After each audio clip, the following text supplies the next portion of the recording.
For those that don't know, there's a 24-month share lockup offering that is going to enable management to lower the share count as well as offer benefits to those who do choose to lock up.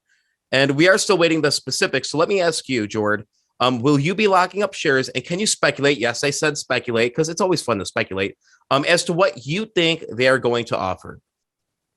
Yeah, yeah, absolutely, Iraq. That's an excellent question. I tend to look for breadcrumbs in situations like this from companies because most of the good ones will try to telegraph what they're doing within the confines of the law, and so they can't outright tell you what they're doing. And this is a very unique situation that I think really let me explain it, and then I think you'll see what I'm trying to say.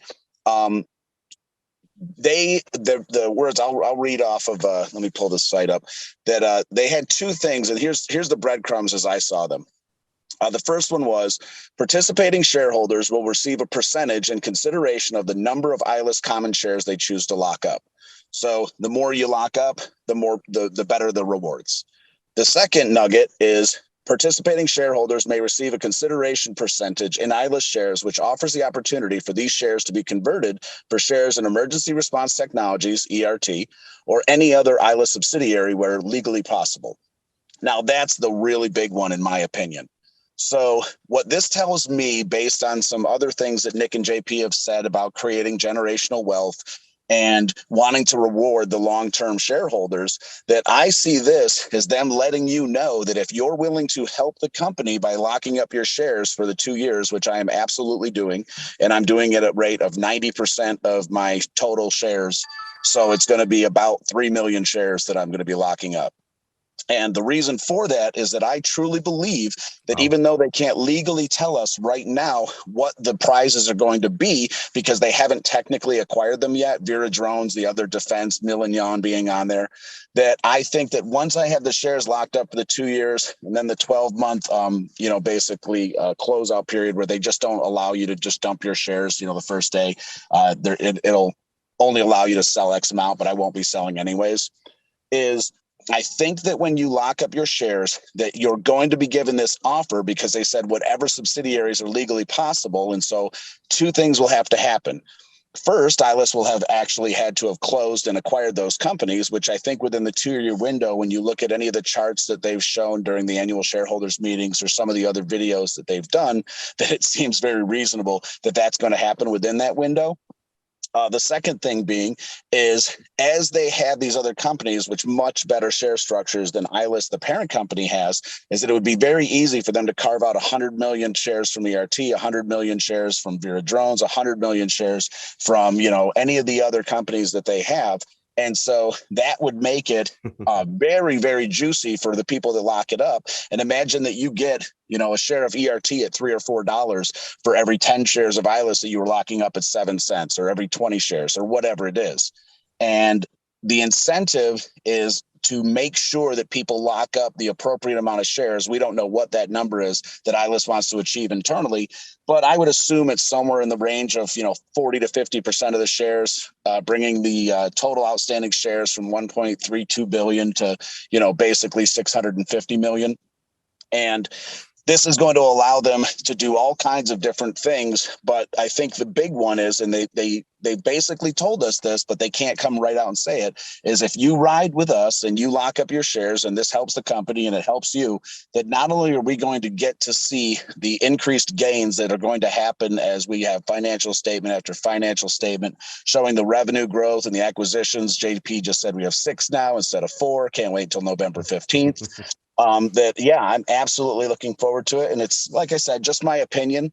But even if I only have the opportunity to get ERT shares, that would still be good enough for me. But I really think that there's going to be something amazing that you're not going to hear about until after the share lockup period is already passed. And so only the people that are in there will have access to it. Yeah, that's one thing that I've always said. They have always went out of their way to make sure that the outstanding share count doesn't go up. They have really tamed it very nicely. And this share lockup is going to enable them to get, what, like they said before, well below 1 billion.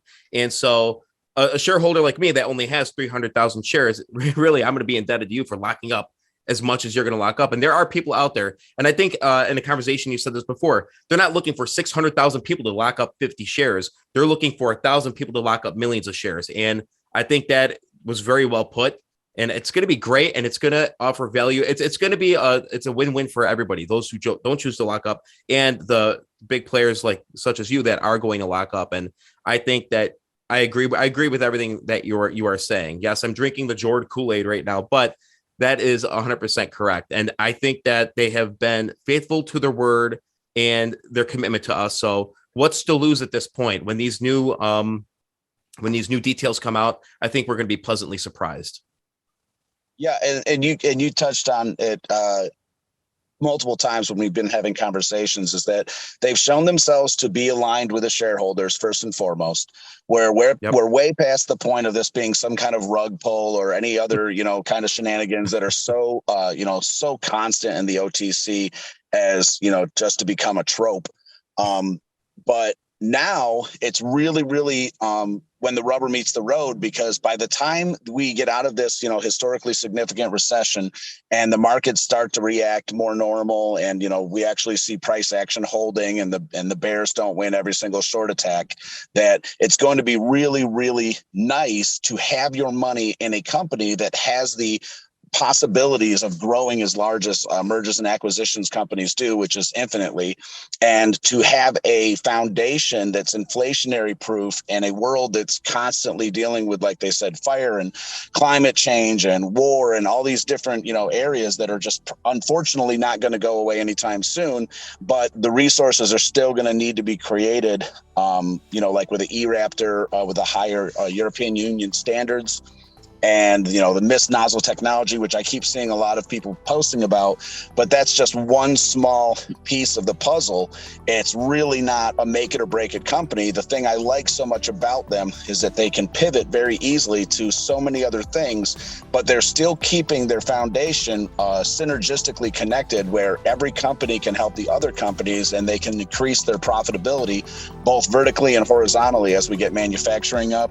And these companies are all going to be making more money together than any of them could have made apart.